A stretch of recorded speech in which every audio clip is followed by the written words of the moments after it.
63 நாயன்மார்களின் வரலாற்று சித்திரங்கள். 12வது திரு மான கன்சார நாயனார். குலம் வேளாளர் குலம். பூசை நாள் மார்கழி மாதம், சுவாதி நட்சத்திரம். அவதார ஸ்தலம் கஞ்சாரூர். முக்தி ஸ்தலம் கஞ்சாரூர். சோழ வளநாட்டில் கன்சாறு எனும் நகரம் பல்வளம் பொருந்திய நகரமாக இருந்துள்ளது. இந்நகரத்தை பற்றிய வரலாற்று குறிப்புகள் தெளிவாக இல்லை.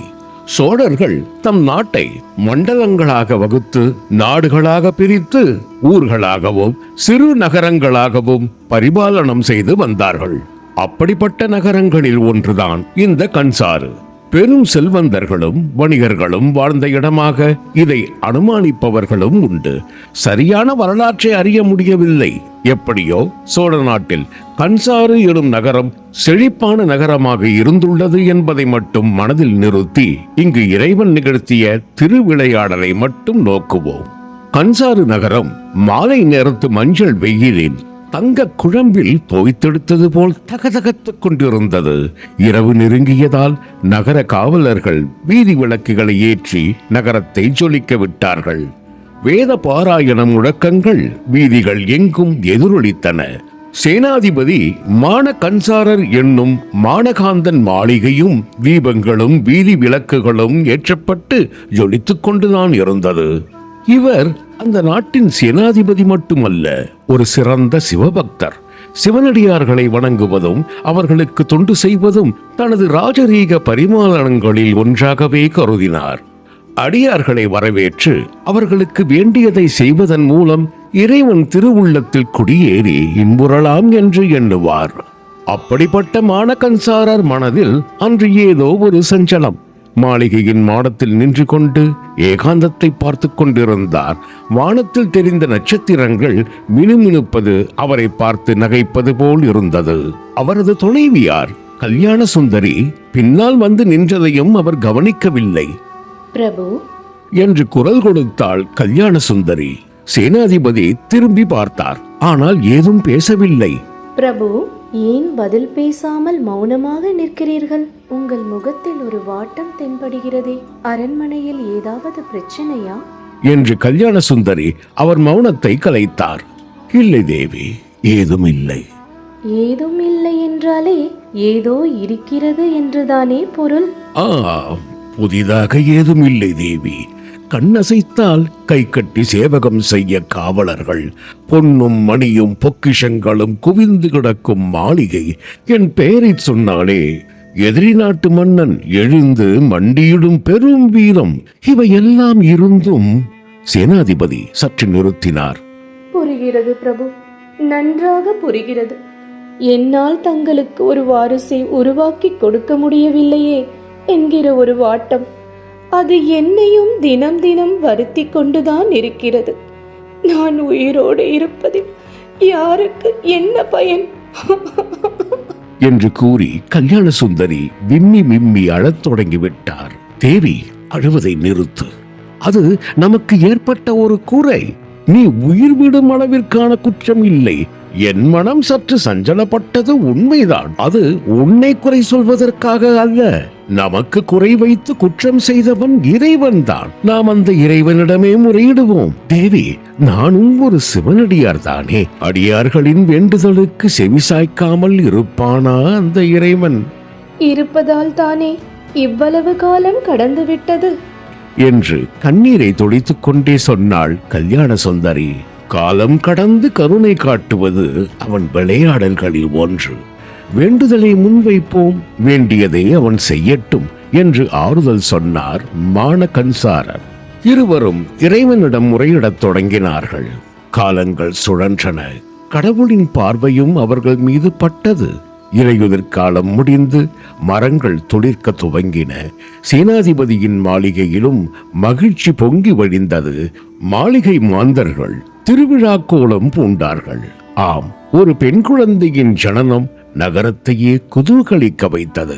மானகன்சாரரும் அவரது மனைவியும் ஆனந்த கடலில் மிதந்து அமிர்தம் பருகினார்கள்.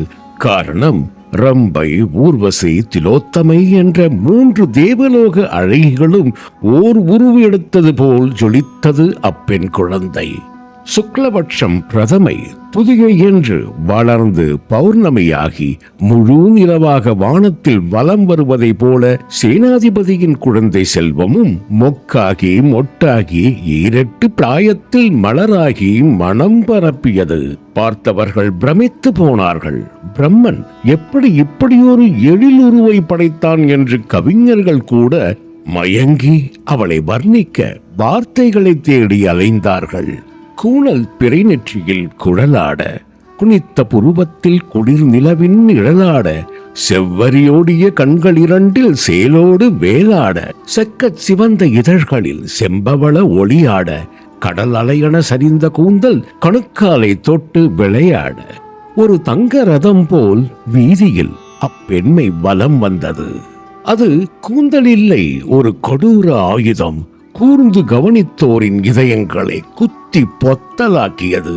இந்த அழகும் ஆபரணமும் அரண்மனை வாழ்வும் பல ஊர்களில் பேசப்படும் பொருளாகியது. இச்செய்தி இறையடியார் ஏயர்கோன் கலிக்காம நாயனார் காதிலும் விழுந்தது. அவர் மானகன்சாரர் பெண்ணை மணம் முடிக்கும் எண்ணம் கொண்டார். ஆண்டவன் தொட்டு அடியார்கள் வரையில் அழகுக்கு மயங்காதவர்களும் உண்டா என்ன? கலிக்காம நாயனாரும் மயங்கினார். அம்மயக்கம் அவளை மணந்து கொள்ள வேண்டும் என்ற ஆசையாக மலர்ந்தது. மனமும் அலைப்பாய்ந்தது. சிவனடியாரின் குழந்தை, செல்வ செழிப்பான குடும்பம், சீலத்தில் சிறந்த உயர்குடியென அனைத்தும் அவருக்கு அனுசரணையாக இருந்தது.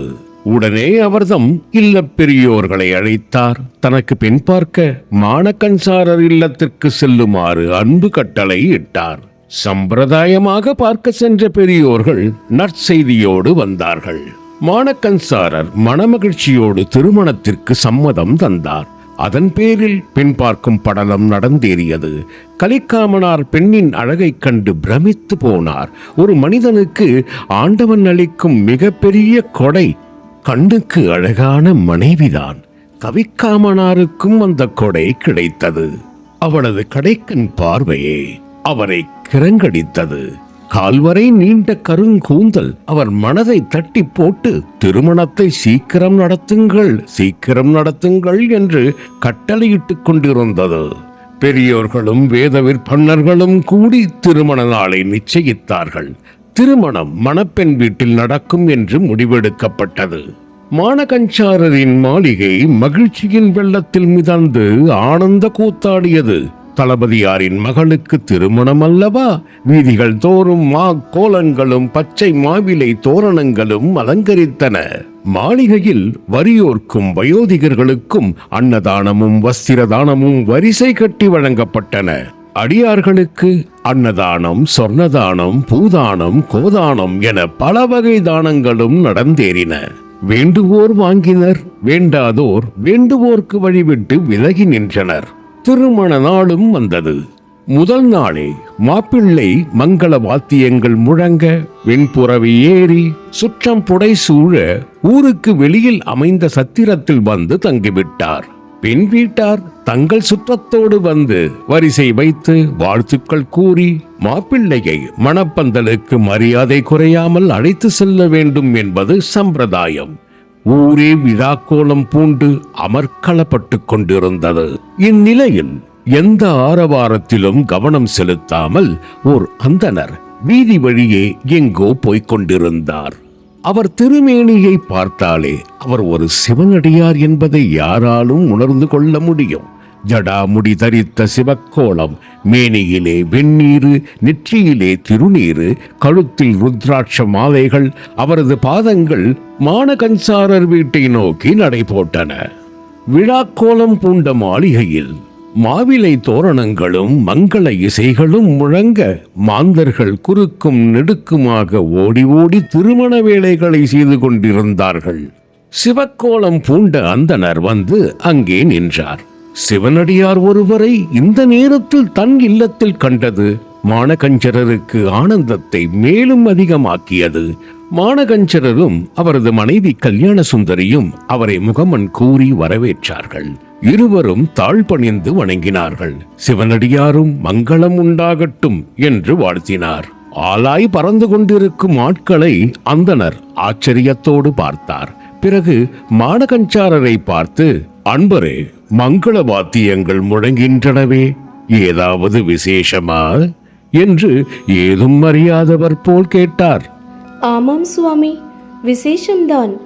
மன்னிக்க வேண்டும், நாங்கள் தான் முதலில் உங்களுக்கு சொல்லி இருக்க வேண்டும் என்று கூறி தன் கணவரை ஓரக்கண்ணால் பார்த்தார் அவர் மனைவி. ஆம் சுவாமி, இந்த மங்களகரமான நாளில் தாங்கள் எங்கள் வீட்டிற்கு எழுந்தருளி இருப்பது நாங்கள் செய்த பெரும் பாக்கியம் என்றார் மானகஞ்சாரர். சரி, என்ன விசேஷம் என்று இருவரும் கூறவில்லையே என்று சொல்லி சிரித்தார் அந்தணர். சுவாமி, இதோ இந்த இருக்கையில் சற்று அமருங்கள், ஒரு நொடியில் வந்து விடுகிறோம் என்று மானகஞ்சாரர் கூற இருவரும் கூடத்தை நோக்கி ஓடினார்கள். ஆடை அணிமணிகள் ஆபரணங்கள் ஜொலிக்க மணக்கோலத்தில் இருந்த தம் மகளை அந்தணர் முன் கொண்டு வந்து நிறுத்தினார்கள். சிவனடியாரான அந்தணர் அந்த பெண்ணை மேலும் கீழும் உற்று நோக்கினார்.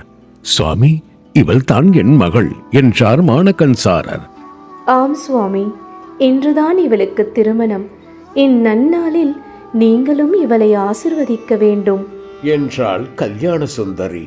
புகழ், வலி, கல்வி, வெற்றி தொடங்கி துணிவு, நோயின்மை, யதார்த்த போதம் ஈராக உள்ள 16 பேறுகளும் பெற்று பெருவாழ்வு வாழ்வாயாக என்று வாழ்த்தினார் அந்தணர். வாழ்த்திய சிவனடியார் அப்பெண்ணை ஏற இறங்க பார்த்தார். அவளின் தலைமுடி அலையலையாக நெளிந்து நெளிந்து அவளின் பாதம் தொட்டு நின்றது. மழை மேகம் தாரை மழை கொட்டியது போல் நின்ற கேசம், இது மழையோ மழை முகிலோ மறிகடலோ எனும் பிரமிப்பை உண்டாக்கியது அந்தணருக்கு. அம்மா கல்யாண சுந்தரி, உமது மகளின் கூந்தல் அழகு என்னை அதிசயிக்க வைக்கிறது. இதை போன்ற அழகு கூந்தலை எங்கெங்கோ தேடி அலைந்தேன், எங்கும் கிடைக்கவில்லை என்றார் சிவனடியார். இவளின் அழகுக்கு அழகு சேர்ப்பதே இவள் கூந்தல்தான் சுவாமி. யாருடைய கண்ணும் இவள் மேல் பட்டுவிடக்கூடாதென்று நீங்கள்தான் ஆசிர்வதிக்க வேண்டும். ஆசிர்வதிக்கிறேன். அதற்கு முன்னால் என்று இழுத்தார் அந்தணர். அதற்கு முன்னால் சொல்லுங்கள் சுவாமி, என்ன சொல்ல வருகிறீர்கள் என்றார் மானகஞ்சாரர் படபடப்போடு. ஒன்றுமில்லை, அந்த கூந்தல் எனக்கு தேவைப்படுகிறது என்றார் அந்தணர். தங்களுக்கா? எதற்காக சுவாமி? அதாவது இக்கூந்தல் எம்முடைய பஞ்சவடிக்கு உதவும் போல் உள்ளது. பஞ்சவடிவா? அப்படி என்றால்? புரியாமல் கேட்டாள் கல்யாண சுந்தரி. பஞ்சவடி என்பது தவசிகள் மார்பில் அணியும் வகையில் கூந்தலால் அகலமாக பின்னப்பட்டிருக்கும் ஒரு வகை பூணூல். நானும் ஒரு தவசிதானே. சுவாமி, இவளுக்கு இன்று திருமண நாள். கல்யாண சுந்தரி சற்று பதறினாள். அதைத்தான் முன்பே சொல்லிவிட்டீர்களே. பரவாயில்லை, விட்டு விடுங்கள். மனமுவந்து அளிக்காத எதையும் நான் விரும்புவதில்லை.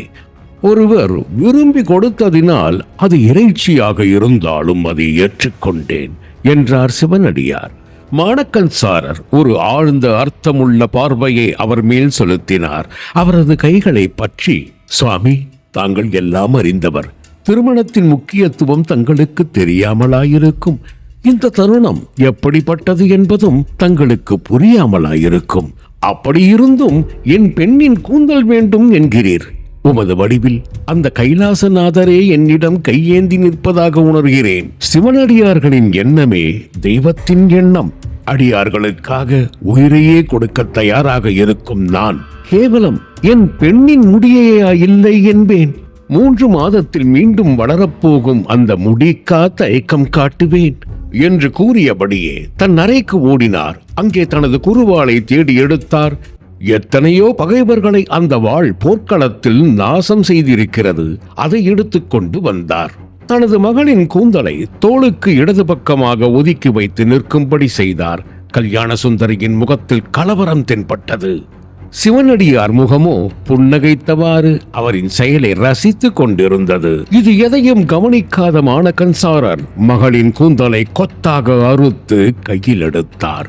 கல்யாண சுந்தரியின் கண்கள் லேசாக கலங்கி, திருமணம் முடியும் வரையிலாவது இதை வைத்திருக்க கூடாதா என்ற ஏக்கத்தோடு கணவரை பார்த்தது. கையில் பிடித்த கொத்தான கூந்தலோடு தலையை தூக்கி பார்த்தார் மானகன்சாரர். அங்கே சிவனடியாரை காணவில்லை. எங்கே சிவனடியார் என்று அவர் கண்கள் தேடின. அவரை எங்கும் காணவில்லை. சிவனடியாரே, சிவனடியாரே என்று உரக்க கூவிக்கொண்டு கையில் கூந்தலோடு கிழக்கும் மேற்கும் வடக்கும் தெற்குமாக ஓடினார். எங்குமே அந்தணரை காணவில்லை.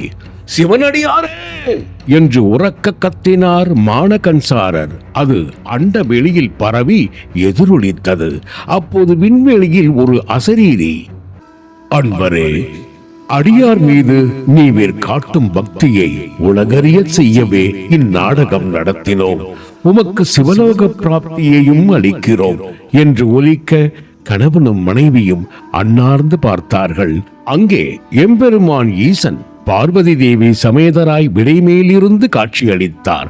கண்டோர் அனைவரும் கீழே விழுந்து வணங்கினார்கள். மணமகளின் கூந்தல் மீண்டும் நறுமலர்கள் மனம் பரப்ப பாதம் தொட்டு நின்றது. இந்த நேரத்தில் மங்கள வாத்தியங்கள் முழங்க மணமகன் கலிக்காமர் வந்து சேர்ந்தார். முறைப்படி அவரை வரவேற்றார்கள். நடந்த நிகழ்வுகளை அடுத்தவர் சொல்ல கேட்டு கலிக்காம நாயனார் அதிசயித்து போனார். தன் மனைவியின் கூந்தலை இறைவனே கேட்டது அவள் செய்த பாக்கியம் என்று நினைத்தார். தேவரும் மூவரும் யாவரும் மலர் மாறி பொழிய திருமணம் இனிதே நடந்தேறியது. சேனாதிபதி மானகன்சாரர் திரு மானகன்சர நாயனார் என்று பெயர் பெற்றார். மலைமலிந்த தோள் வள்ளல் மானகன்சாரனுக்கு அடியேன். ஓம் நம சிவாயா. அன்பார்ந்த மெய்யன்பர்களே, எனது இந்த இறைபணி மென்மேலும் தொடர தாங்களும் தங்களின் சுற்றத்தாருடன் பகிர்ந்து அவர்களையும் ஒரு லைக், ஒரு கமெண்ட் மற்றும் ஒரு சப்ஸ்கிரைப் பெற்று தருமாறு பணிவன்புடன் வேண்டி கேட்டுக்கொள்கிறேன். முத்தமிழ் கலை களஞ்சியம் சேனலின் தொலைபேசி எண் 7200105646. நன்றி. ஓம் நம சிவாய. சிவாய நமவோம். எழுத்து வடிவாக்கம் தீர்த்தகிரி வேலுச்சாமி ஸ்ரீவித்யன். இணை தயாரிப்பு அடியார்க்கும் அடியேன். ஓம் நமோ நாராயணா.